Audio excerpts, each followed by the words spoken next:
You're listening to the Tip In Maple Leafs podcast with your hosts, Chad and Dave.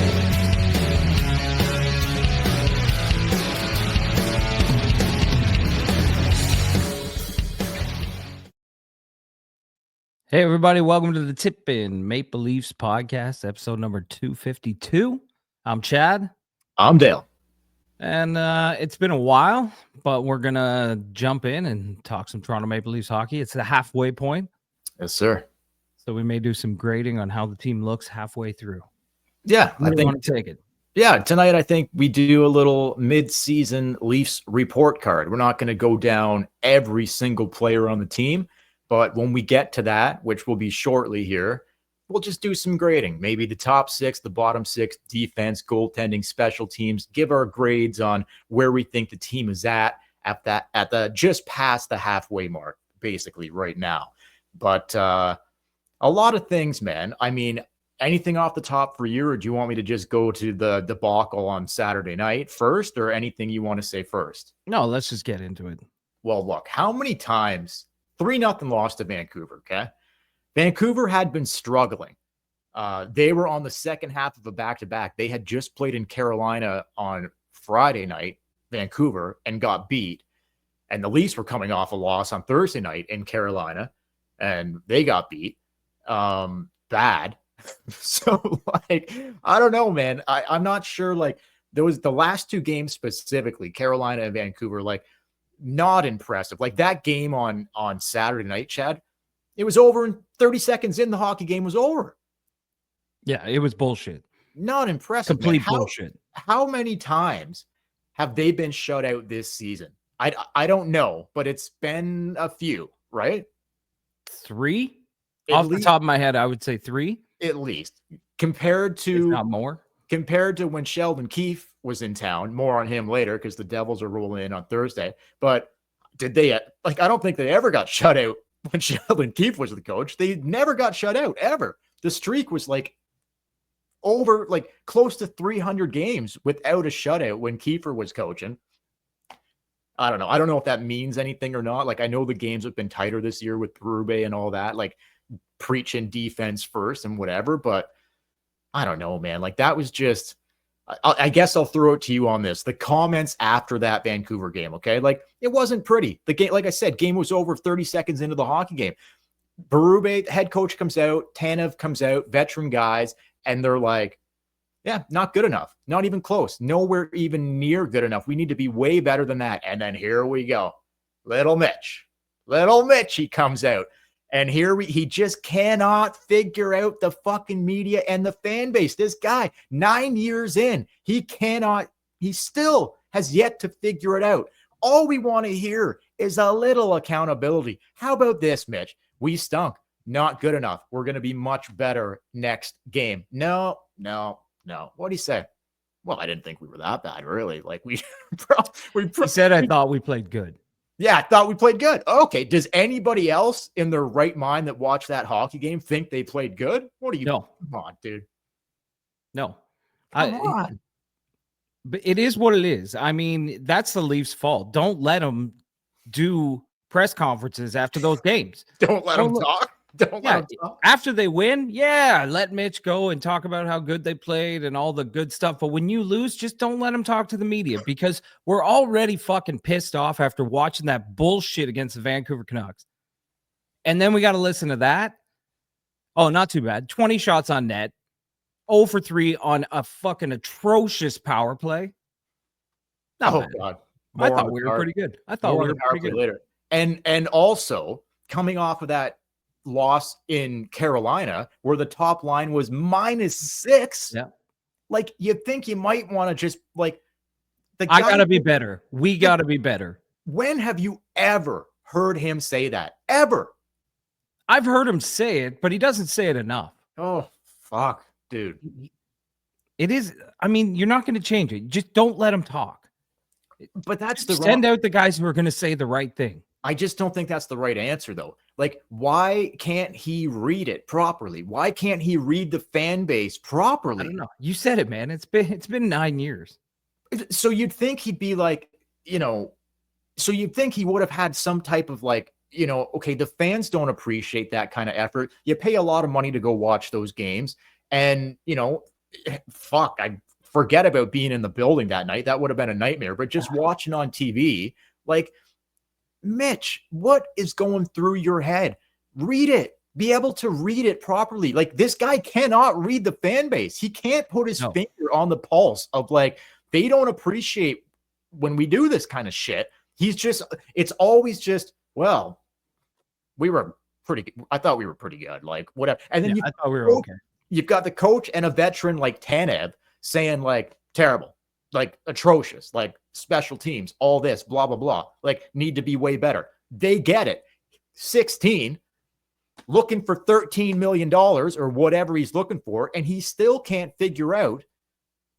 I don't know. To me, I'm just like, this, he's never going to get it. Like, he's just not, like, does he wake up in his early 30s and is like, oh, okay, well, I guess the fans don't appreciate this kind of shit? Or, like, what? I don't know. I don't know. I don't know what goes on in his head. I don't know what he's thinking. But I'll tell you this, like, they should be held accountable because it's Toronto. Like, I know you shouldn't, whatever. There should be a standard if you're playing for Toronto. You said it. Somebody paid a fucking king's ransom to go to that game. Dude. Someone probably took their kid, got a hotel, spending money that they could have went to fucking Disneyland or something. But instead, they're like, oh, let's go see the Leafs play. These guys come out, take a giant shit on the ice in front of their fans. Could care less. Don't care. Don't care. They go away and they're like, well, I thought we played pretty good. Like, it just doesn't register in their head. I actually know someone who went to the game, and he's not a rich guy. He's just a regular working dude. And he said he spent $1,200 on tickets and food and all that stuff to go to the game for 4 people on Saturday. And that's what he got. That's a lot of money. And these guys don't give a shit. Did you talk to him after the game? Yeah, I talked to him today. What were his thoughts? Oh, he was so pissed. He was so pissed. And he's like, it was the first time he brought his son to a game. His son's a big Mitch Marner fan. And he's like, nothing for him to watch. Not one goal for him to cheer for. He almost wanted to leave in the third period. I'm like, I don't blame the kid. I would want to leave in the first period. Take me to the aquarium. Take me somewhere else. Get me the fuck out of here. Yeah. Anyway, it is what it is. And Mitch doesn't get it. And you're right. All the fans want to hear is him come out and say, it's not good enough. That's it. And that's not rocket science. Like, Mitch doesn't seem like a dumb dude. Like, figure it out, brother. You've been here so long. Like, he grew up in Toronto. He knows this team. So what is he? So why do you think he can? Like, why do you think he comes out and just doesn't, like? Maybe he thinks in his head, like, well, it wasn't that bad. Like, okay, well, it was like, though. That's the thing, right? But maybe. So what's going on with him psychologically, where he's like, no, that was acceptable. Wasn't that bad? What? Like, it's that old Shoresy quote, man. You gotta hate to fucking lose. Yeah. Well, and I don't know if Mitch hates losing. Wouldn't that be nice? Well, he's so used to it by now. He's just so used to it. Like, it's like second nature. I get it. It's January. I get that you're not going to have your A game every night. I get it. But unfortunately, you play in Toronto. People pay a lot of money and they expect you to try. Like, they didn't take a penalty in that game. And you want to know why they didn't take a penalty in that game? Because they weren't fucking in it. If you're at least faking it, you're going to take a penalty. You're going to do something dumb. They weren't in it at all. No, they weren't. Not even close. Terrible game. Terrible game. Yeah, just terrible game. Did not love I didn't love the comments, but I'm not surprised in the least. Let's see what happens at the end of April, early May here. Can't wait to hear the excuses there. But fucking accountability, man. It's not. There's certain guys that will accept it and own it, and then there's Mitch, like, out on a pedestal. No, I shouldn't say that, because, like, him and Austin kind of two pieces of, and even JT a little bit. At least Nylander will tell you the truth every now and then. But, like, those other three, that's a. Like, Tavares was talking last year after they got beat in the first round again about learning lessons. What are you talking about, dude? I know. Oh my God. If I hear that again, Okay. Yeah. And Anyways, Nylander doesn't have much to say because guy well, has he been hasn't done fucking shit. MIA for 3 weeks. Missing it. What a surprise. We get to the new, yeah. Around the holidays, little dip, right? Just dog days, whatever you want to call it. But no, Nylander has not had it as of late. That is for sure. I don't care. I don't care if you lose to Vancouver. I don't care. Just to wrap it up, I don't care if you lose to Vancouver. I don't care if you get shut out by Vancouver. But fucking try. Yeah. For all the people in the building, for all the people at home, on a Saturday night, the whole country's watching, Leaf fans coast to coast, fucking put in an effort. I don't care if you're hungover. I don't give a shit. Just fucking get up and try. That's it. That's all I want. And if you don't, come out and say, didn't do it. Fucked up. 100% agree. All right, let's go here. Halfway point report card for the Toronto Maple Leafs. Let's go down the line here and see what we think, see what our grades are. We did not compare before this, so I'll throw out some options and you let me know what you think and I'll let you know what I think. Okay. So let's start at the top. Top 6 forwards, Chad. What would your grade be on the top 6 forwards? Because you just sprung this on me, why don't you go and I'll just bounce off what you give the grade. Okay, fair. Okay. Because I didn't even know we were doing this until I haven't even talked to Dale in 2 weeks. He's been MIA himself. Fair. So I have no idea what's going on. Been hanging out with 88 too much, man. I don't know what the fuck is going on. Wow. Doing something. Top 6 forwards for me, B. It's a B. They've been okay. They haven't been terrible, but Matthews in and out, Marner carrying the load. Nylander's been good. Tavares has been good. I can't put an A. Nyes as well. Like, there's good things there. Can't give it an A. Just can't. And more on that when I get to the power play. But it's for me, it's a B. Are you throwing the power play in? No, power play separate. Power play separate. We'll get to that in a minute here. Yeah, I would agree with that. Yeah, I would agree with that. Although, like, for the first part of the season, they could not get secondary scoring for the life of them. And the top 6 forwards basically carried them to a record at the top of the division. Yeah. Well, was it that, or was it? We'll get to the other part of the team here shortly, but. Well, they were the only ones scoring. I get they rely heavily on goaltending. Dude, give it an A. If you want to give it an A, I'll give it a B+. Okay, fair. I'm a B, but that's cool. Like, whatever. Bottom 6 forwards for me. I know McMahon and Domi and Robertson have come to life as of late to kind of foment a third line. And I've liked some of the fourth line stuff, Dewar, and Lorentz mainly. But the bottom 6 for me, season as a whole, it's a C. It's a C. Hard C for me. Hard C? Yeah, hard C. A hard C. Okay. Yeah, the third line was a scramble at the start of the year. It found itself recently. I think the last couple games, that third line has been one of the only ones working. Yep. The fourth line in the Vancouver game was the only line. Season as a whole showed up. Season but as I know, I'm going through everything. As a whole, I would say the fourth line, I would give a B, and the other one I would give a C.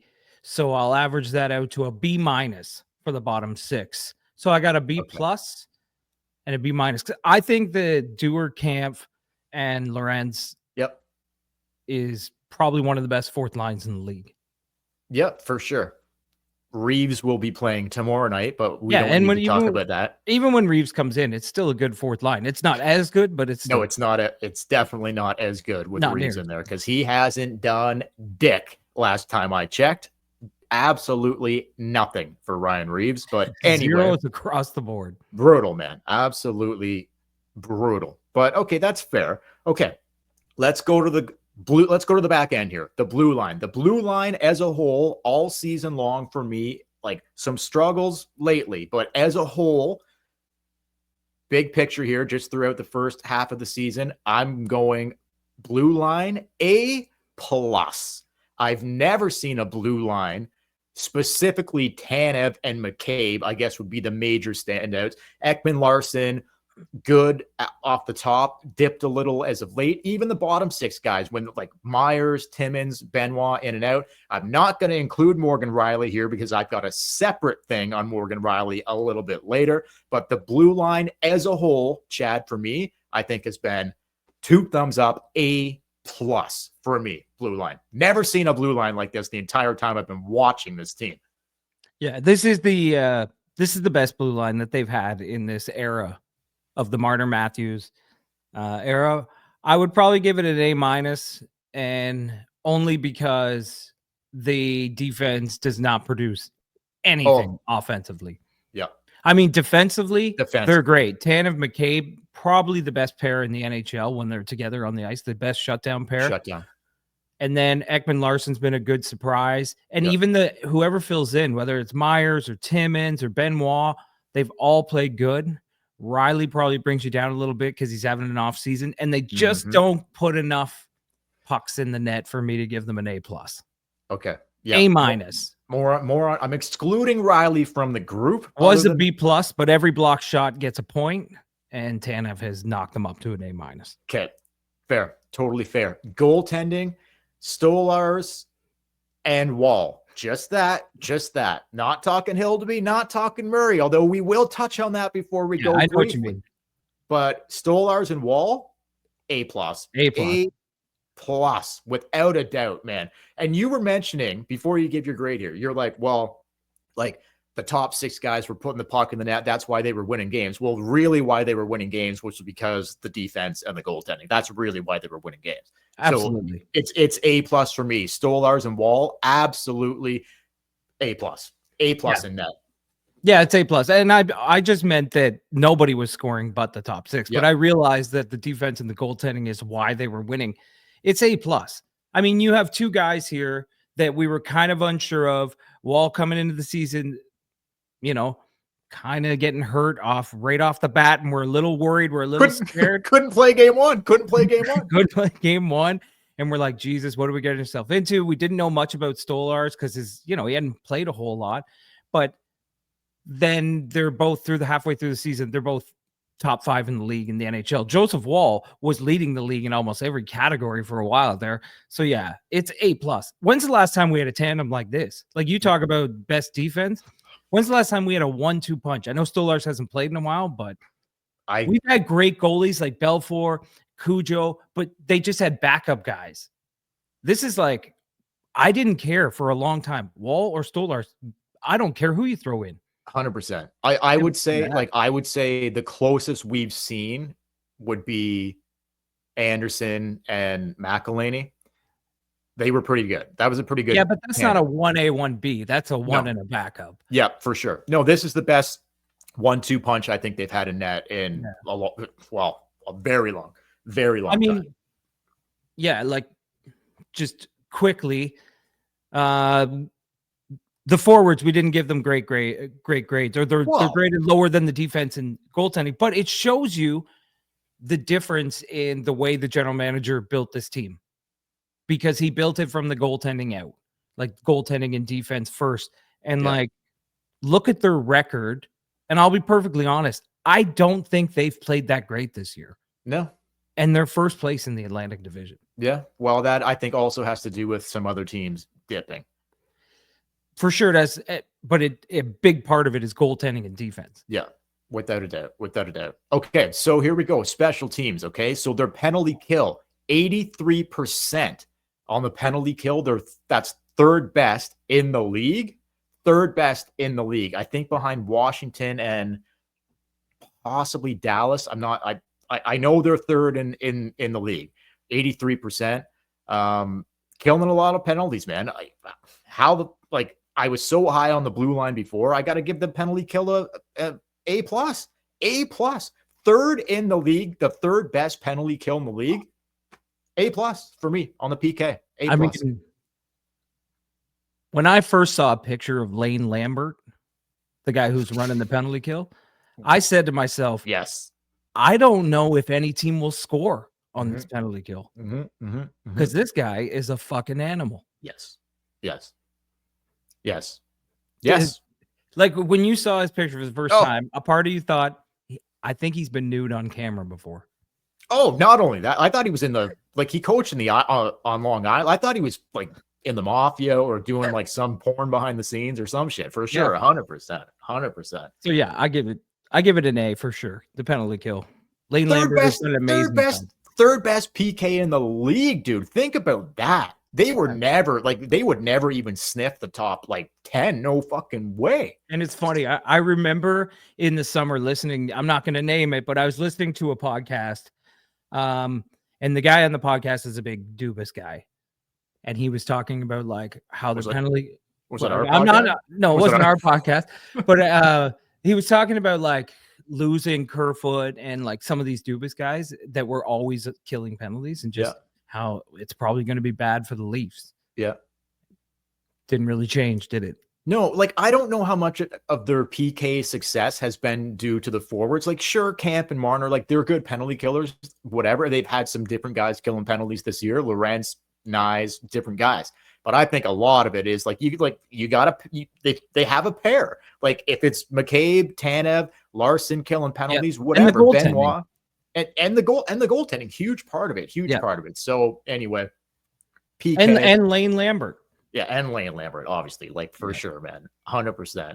Okay, so power play, 20% on the power play, 16th best in the league. Crazy that it's that high. You think that's high? They're middle of the pack. When I watch it, it feels like fucking a 30th in the league power play. More on the power play in a second here. So I'm going to go with that, 20% on the power play and the 16th best in the league. That's not cutting it when it comes playoff time. It's just fucking not. I'm giving that a D. I'm giving their power play a D. In fact, I'd like to give it a double D.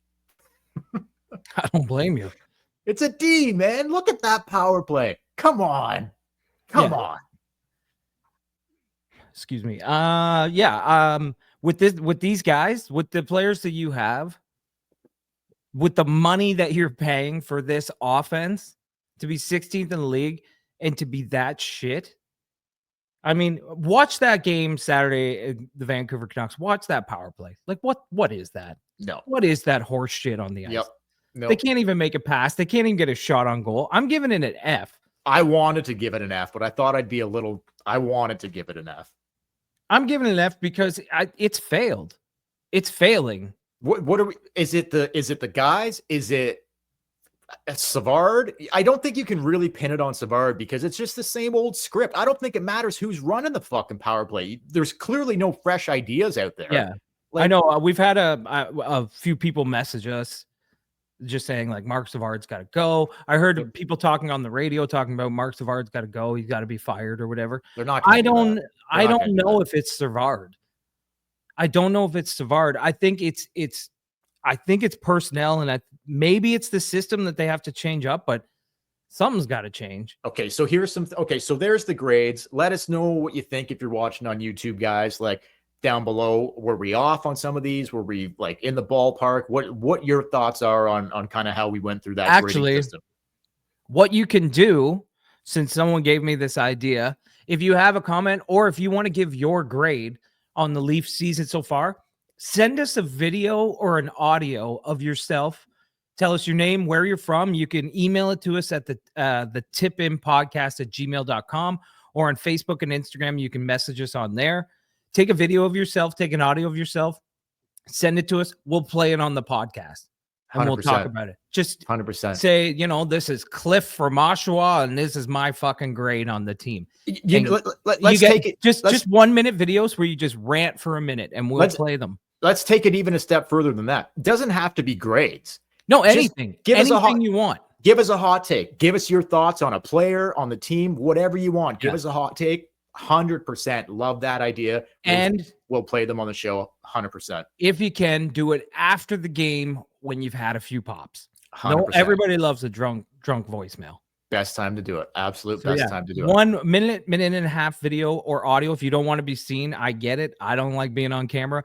If you just want to do the audio, that is perfectly fine. Just record your voice, email it to us, tell us your name and where you're from, and we'll play it on the podcast. Absolutely 100%. Okay, so back to the power play here. Yeah. Look, just absolute looks like garbage. I think it's I don't know what's going on behind the scenes here with Savard, the guys, the personnel they're putting out there. But for me, this is real simple. This is a real simple fix. I think it's real simple. Okay. For me, like you look at like Tampa Bay of yesteryears. I know Stamkos has gone there, but Tampa Bay of yesteryears, you put Stamkos on one wall, you put Kucherov on the other wall, and you let them fucking like, you have obviously the Hedman back there facilitating whatever. We don't have that.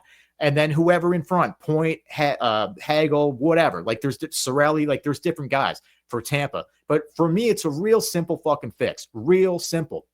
Don't overthink it. Put Nylander on one wall and stay there. Put Matthews on the other wall and stay there. Get 44 the fuck off of that thing because he doesn't do anything to help that power play. You put Mitch on the point as the facilitator, Matthew Nyes in front, Matthew Nyes and JT down low. That's it. It's not rocket science here. Nylander on one wall, Matthews on the other, Mitch at the point, Tavares and Nyes out front. Is that not the fucking way out of this? Because this Morgan Rielly bullshit, I've had just about enough of this, man. And I'm not blaming him. It's not all his fault. No, but if you're going to play the point on a power play, your job is to either pass, have a booming slap shot, or be able to get a wrist shot through traffic. And he can do none of those things. He can't make the simple passes. He doesn't have a big slap shot, and he hits a person or a shin pad every time he tries to take a wrist shot. So I agree with you. And I like the Nylander and Matthews on the sides because get a fucking shot on net. They have the two best shots on the fucking team. Yeah, just shoot it at net and then let the scramble happen and go with it. And I would be okay if it wasn't Marner on there. If you split it up and you had one guy in front of the net, Marner facilitating along the sides, and put Ekman Larson back there if you wanted a defenseman. Okay. Because I know that there's that talk where you can't have 5 forwards on the ice. Well, this team can, though.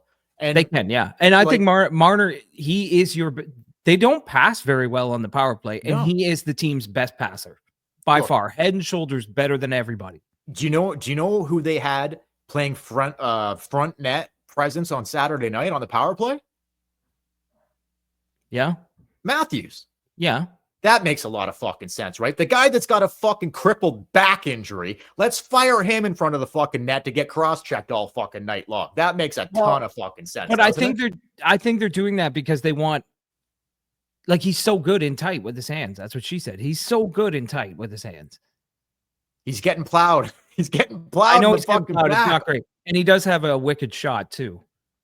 But to me, him in front of the net is not the right call. They're like, Nyes is better and JT is better. They're better fits down there. Yeah, let Nyes take the beating out front and have JT in the bumper position just up. So I'm okay with that. Okay, totally. But either way, it's just something's got to change. Like, and if you want, break it into 2. Put Matthews and Marner on one. Put Nylander and JT and Nyes on another. I don't know. Breaking it, do something though, because it is. I can't watch it anymore. Just going back to the Tampa Bay thing quickly. Like, they would put Stamkos on one wall and Kucherov on the other, and they just fucking left them there. That was it. They didn't even move. Ovechkin has scored like 400 goals in the exact same fucking spot for 20 years. Right. So, like, there's recipes that work. So why the fuck don't the least, like, just, here we go. Here's our 2 best shots. You stay here. You stay here. Yeah. We'll get you the puck. If not, we'll get it to the fucking net, and JT and Nyes can fucking bang it in. Like, it's not rocket science. I don't know what they're doing. I don't understand it. I don't know. It is the laziest, slowest power play I've ever seen. They don't move. They don't move the puck. They don't get shots through. What is happening out there? I don't know. Now, anyway, the more I talk about it, maybe Savard does need to hang it up. It's just not going to happen, though. It's just not going to happen. But I don't think he's bringing fresh ideas that are like I literally just threw out an idea that, like, let's try that Tuesday night and see if that fucking works. Like, try something fucking different. That's all I'm really saying. Try something different. And like, I'm going back to Tampa again because it worked. How good was their fucking power play? 2 Stanley Cups in a row. The power play was cooking in the playoffs for Tampa when they won their 2 fucking cups in a row. And you said it, man. You said it. You can't go into the playoffs like this. You Oh my can't go God. into a Saturday night against Vancouver like this. You cannot go into the playoffs. Look how important special teams were in that Boston series. That was a big reason why they lost last year. Of course. You cannot do it. You're going to go in. You could face the Habs or Columbus or something in a wild card spot and lose because you can't score a fucking power play. 100%. If they go in with the 16th best power play in the league, they're dead. They're fucking dead. That's it. Like done. Couple quick things, rapid fire, and we'll get out of here. I just wanted to give a shout out to Matthew Nyes. It looks like he's going to be bumped off the top line tomorrow night against Dallas and play with JT and Rielly, and Lawrence is going to get a shot up with Matthews and Nylander. But I wanted to say Matthew Nyes first in the league with 5 tip-ins. So, yeah. So we went from having no tip-ins all year to having the guy with the most tip-ins in the league on our team. Yes. Leads the league in tip-ins, Matthew Nyes with 5. So very impressive. There. We should have known. Again, first time I saw a picture of Matthew Nyes, I thought, okay, this guy knows a tip-in. I know. Did you ever see the picture? I wish I should have. I had it. I should have inserted it here. But you ever seen the picture of him when he's like in college, where he's got like 3 chicks' hands on his cock? No. You've never seen that picture? He's at a party and he's hanging out with like 3 hot blonde chicks, and they've all got their hands on his package. Oh, I got it here. It's a beautiful picture. And are you going to try to throw it up or no? Yeah, people have probably seen it, but I'll just throw it up. I'll just throw it up quick. It's a great picture. It is just absolutely incredible stuff. There it is. Look at it. Look at like 3 smoking hot blondes around him. Look at his face. Oh yeah. And the caption is woo-hoo. This guy, eh? Oh, love it. Absolutely love it. Love that. Awesome. Anyway, shout out to him leading the league in tip-ins with 5. Okay, quickly. Wall, Hildeby, Murray. The Murray thing didn't last very long, eh? Hildeby gets he goes back to the Marlies. Hildeby gets called up. Quickly, thoughts on that? The way Hildeby's playing, I don't care if you bring Matt Murray back up. Yeah, I mean, it doesn't make a difference, right? No, I don't think either one is blowing me away. No, we're waiting for Stolarz. That's We're just waiting for Stolarz and hoping Wall doesn't get hurt. That's it. I don't think you're gonna get whether it's Hildeby or whether it's Murray. I don't think you're gonna get. You're gonna get the same. I think you're gonna get the same at this point. And let's face it doesn't matter who the fuck you put in net. If the team in front plays like they did Saturday night, I don't care. You're gonna lose most of those games. Yeah, Wall would have lost that game. Yeah, 100%. But they had that 5-game win streak before the loss. And I would say 3 out of 5 of those games, without Wall, they don't fucking win them. Like the one Philly game, they had 1 shot in the first 15 minutes. And then finally they're like, all right, let's get going. And they still were tied because of Joseph Wall. You can't, that's not a recipe, man. You can't do that. No, you're 100% right, man. So, okay, McCabe looked like he suffered a concussion last week. He's skating. Ugly. He's not practicing with the team, but that was a very he hit his head on the ice is what it looked like after that fight, right? But he's skating, but not he's skating on his own before the team. He's not taking part in practice yet. No update on his a time frame on his return, but man, did they miss him or what? He misses a couple games and they look like fucking shit, right? So the defense gets all out of whack. Yeah. So hopefully the Rielly tan if that lasted long. Okay, so hopefully McCabe makes it back soon. It looks like he's okay. He's skating, obviously. I think he will be part. He might miss this week, but might see him sometime next week, whatever. But Morgan Rielly quickly. I don't know about that, but. Oh, you don't think that? You don't think that? I don't know. He had the head injury at the start of the year, and then he had this one. And fucking all season, it's been 1 week, 2 weeks. 2 months. You're right. Yeah, you're right. So until I see McCabe back at practice, not in a non-contact jersey, we'll see. Hackenpah took part in full practice today, so he's getting ready to be the captain of the Team Finland in the Four Nations. For sure. Anyway, okay, couple quick things before we go. Morgan Rielly. I know we talked about him earlier, but I wanted to single him out because I've just been so not impressed with this guy, Chad. I don't know what's going on here. Like, what do you think it is? Like, the puck mover that he used to be, the offensive threat that he used to be just isn't there. My thoughts on this was, look, Tree Living at the trade deadline, like I was thinking like a Luke Shen type or like Radko Gudas type or like somebody like that, which I still would be in favor of. But now I'm starting to think like they're not getting any fucking offense from their back end. Maybe Tree Living should start looking for a fucking puck mover and a guy that can create some offense from the back end because of like, what the fuck, Morgan Rielly? Like, you have to know what I'm talking about here. Like, what is going on with this guy? How has he dipped? Like, just, oh, dude, like, he's definitely dipped this season, points wise. Last season, not the best either. I don't think like Morgan Rielly's ever really been that great defensively. No. And it's always been a reoccurring theme, right? Who's going to play with Rielly? And you try him with this guy. Like we bring in Tyson Barrie, bring in all these people. Like, let's put him with Rielly. Never works. Maybe it's Rielly. Like maybe Rielly just isn't as good as the Leafs thought he was. That's right. That's not a slag. That's not like putting him down or anything, but maybe you sign him to a big contract as if he was a 1A, and maybe he's like a second pairing guy. You look at who's the defenseman, was it Quinn Hughes in Vancouver, the captain? Oh, wouldn't it be nice to have one of like that guy is a fucking rock star, man. But like I know those guys are few. Skate. I know those guys are. I know those guys are few and far between. Makar, Hughes, and Vancouver. Yeah, like they're like upper echelon of. I get it. Like I get it. But like we just don't have anything remotely close to that, man. And Rielly, it's just like he's not even like. It's not even close. Like he does not do what he needs to be doing offensively. Like he just looks like, how many times do you really notice? How many times do you really notice him in a game in a positive way? Oh, really? Not a lot. I notice him a lot. It's simple things that like he used to be able to do. It used to be sort of his bread and butter, like his skating, his stick handling, his passing used to kind of be what he was. And now it's like, he doesn't look as quick. He throws pucks into skates all the time.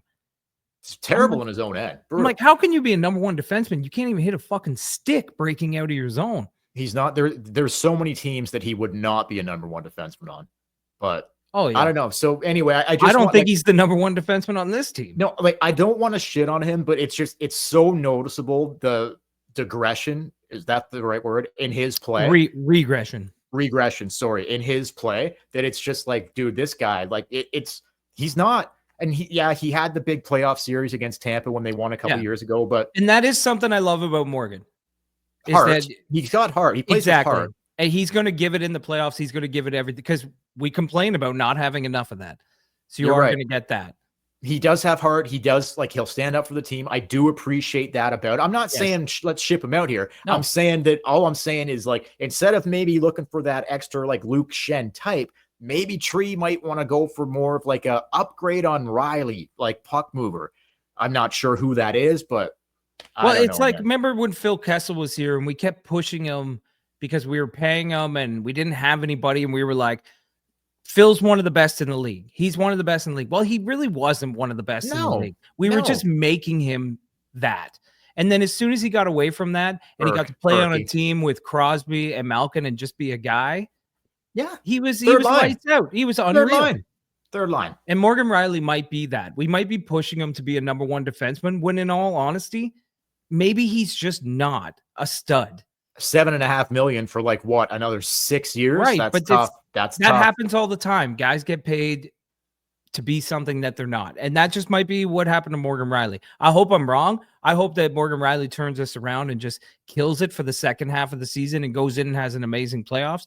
But so far, going from last season and into this one, he hasn't been that. There's no way we can have another 6 years of Morgan Rielly at $7.5 million playing the way he's playing now. Tree Living, he might have to eat some of it in the summer, but there's no way Like, if this is what we're going to get, and we'll see playoffs, whatever, like we'll see what happens. But if this is what we're looking at here, you got to seriously consider moving off of this guy. Yeah. Like, you have to. I'll ask you just a quick question before we go. All right. Think of any other team. Like, let's take Tampa, for example. And I were to say to you, you need 1 minute left in the game. You're up by 1. Game 7 of the playoffs. Is Hedman on the ice? Say that again. If you're Tampa Bay and you got 1 minute left in a game 7 and you're up by a goal and you need to 100%. Is Hedman on the ice? 100%. Same situation. You're the Toronto coach. Is Rielly on the ice? Zero. No chance. No. So zero. To me, I'm like, I know he's not a defensive defenseman. No. But if he's your stud, you think you would look to him to be the guy to get the puck out. But in all honesty, you're probably like, I'd rather Tanev on the ice. It would be McCabe and Tanev. That's it. 100%. 100%. And I don't even think Rielly would be the second guy up. It would. That's what I'm saying. Like in Colorado, they probably don't think twice. It's Makar. Makar is on the ice if they need that guy. Rielly's not there. He's not in that. He's not in that same sentence, that same breath. Anyway, he's lost. Anything else? One last thing. Okay. Quarter pound Poppy or Big McDavid? You've seen the McDonald's commercials with them ripping it around, talking about, what is it called? The quarter pound Poppy and the Big McDavid? Yeah. That's pretty funny shit. The Big Mac. They're doing, remember there was the Larry Bird and Michael Jordan in the 90s? Oh, yeah. Well, dude, even the Leafs did, like, it was Gretzky and Sundin did a McDonald's commercial. Oh, that's right. I remember that. They were like off the rafters, off the crossbar, like that's this. Right. Type of shit, right? When I saw it, that was the first thing I thought of was the Bird and Jordan, because those commercials were legendary when we were kids. Oh, yeah. Legendary. Yeah. Anyway, I think that's what it's called. Quarter pound Poppy and the Big McDavid. Probably getting a pretty penny from the old McDonald's cash flow, for those guys. But here's some quick trivia for you. Did you know that A&W came out with McDonald's had the quarter pounder, so the A&W came out with the third pounder, a 1/3 pounder, and it was cheaper than the quarter pounder, but it sold less, and it was a bomb because people thought 1/3 was less than a quarter. I did not know that. A quarter pounder is on the sign, right? It says 1/4. Yeah. The other one said 1/3. And because 4 is bigger than 3, people thought it was less meat. So they didn't purchase it, and it was a complete bomb for A&W. Anyway. Did not know that. Don't forget to send us some videos or audio, and we'll play them on the podcast. We're going to do a new segment, hopefully, where we can just let you guys rant, and we'll talk about it. Follow us on YouTube at Tip In Maple Leafs Podcast. Leave a comment, hit subscribe, hit like, all that stuff. Email us if you want to send those videos, the tipinpodcast@gmail.com, or hit us up on Facebook and Instagram, Tip In Maple Leafs Podcast. You can message us there. Our DMs are open to anybody. Anybody. All right. And until next time, I'm Chad. I'm Dale. We will. Guys, we're thinking about starting this Saturday, Hockey Day in Canada. We're thinking about doing live stream watch-alongs for the Saturday night games. Let us know if you would be interested in that. Just come on, watch the game live, have a little conversation, but probably just start with Saturdays and see how it goes. We're thinking about it. We're throwing it around right now. Let us know if you'd be interested in that. Anyway, Dallas in town on Tuesday. Sheldon Keefe makes his return to Toronto on Thursday night with the New Jersey Devils. Can't wait to see how there's some tough matchups this week, man. The Habs have been cooking. They play Dallas on Tuesday, New Jersey on Thursday. The Habs have been rocking on Saturday, and they play them on Saturday. Over under someone prints off a huge picture of him standing in front of his lake from his goodbye video.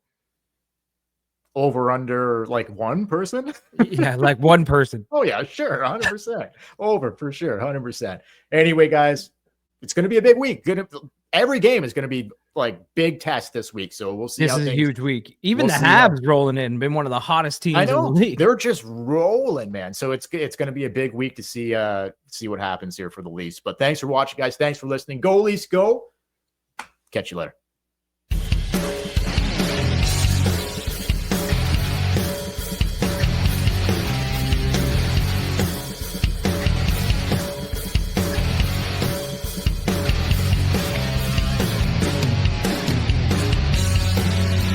You're listening to the Tip In Maple Leafs podcast with your hosts, Chad and Dave.